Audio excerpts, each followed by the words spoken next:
ఇక్కడ నుంచి ఎవరిని అనుమతించట్లేదు. ఈవెన్ ఉదయం కూడా మనం చూసాం, కేవలం కేసీఆర్ ఉన్నటువంటి వెహికల్ను మాత్రమే అనుమతించారు అప్ టు ఇంటి వరకు. సిట్ అధికారుల కార్లు మాత్రమే అటువైపుగా ఉన్నాయి. మనం స్ట్రైట్గా చూస్తున్నటువంటి రోడ్లో కూడా అటు నందినగర్ బస్ స్టాప్ ఉంటుంది, నందినగర్ నుంచి ఇటువైపుగా వచ్చేటటువంటి మార్గం ఉంటుంది. అక్కడ కూడా బ్యారికేడ్స్ను ఏర్పాటు చేసి అటు నుంచి ఎవరిని రానివ్వడం లేదు. ఇటు మనం ఒకసారి లెఫ్ట్ సైడ్ కనుక చూసుకుంటే ఇటు క్యాన్సర్ హాస్పిటల్ నుంచి వచ్చేటటువంటి మార్గం, ఈ మార్గంలో కూడా బ్యారికేడ్స్ని ఏర్పాటు చేసి ఇటు నుంచి ఎవరిని రానివ్వలేదు.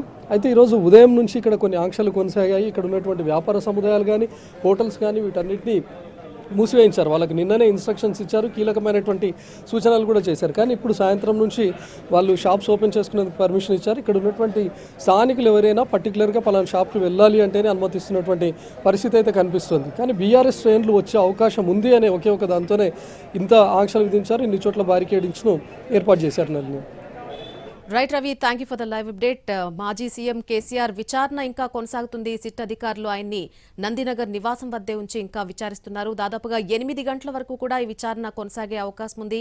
ఒకవైపు బీఆర్ఎస్ శ్రేణులు నందినగర్ నివాసం వద్దకు చేరుకునేటువంటి ప్రయత్నం చేస్తున్నా కూడా పోలీసులు ఎక్కడికక్కడ వారిని అడ్డుకుని ఆపేటువంటి ప్రయత్నం చేస్తున్నారు. చూడాలి ఇంకా ఎన్ని గంటలు ఈ విచారణ కొనసాగుతుంది అనేది.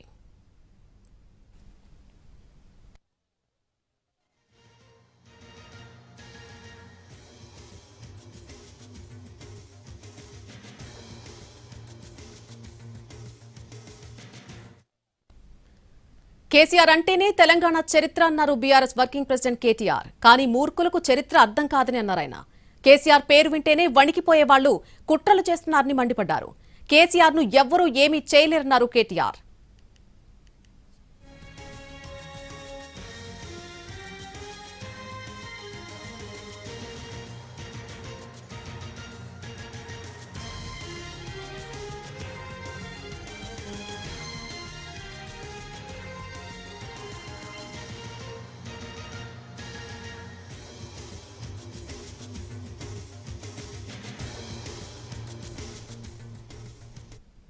కేటీఆర్ చేసినటువంటి ట్వీట్ ను మనం చూస్తున్నాం. కేసీఆర్ అంటేనే తెలంగాణ చరిత్ర అంటూ ఆయన రాసుకొచ్చారు బీఆర్ఎస్ వర్కింగ్ ప్రెసిడెంట్ కేటీఆర్. కానీ మూర్ఖులకు చరిత్ర అర్థం కాదని అంటున్నారు ఆయన.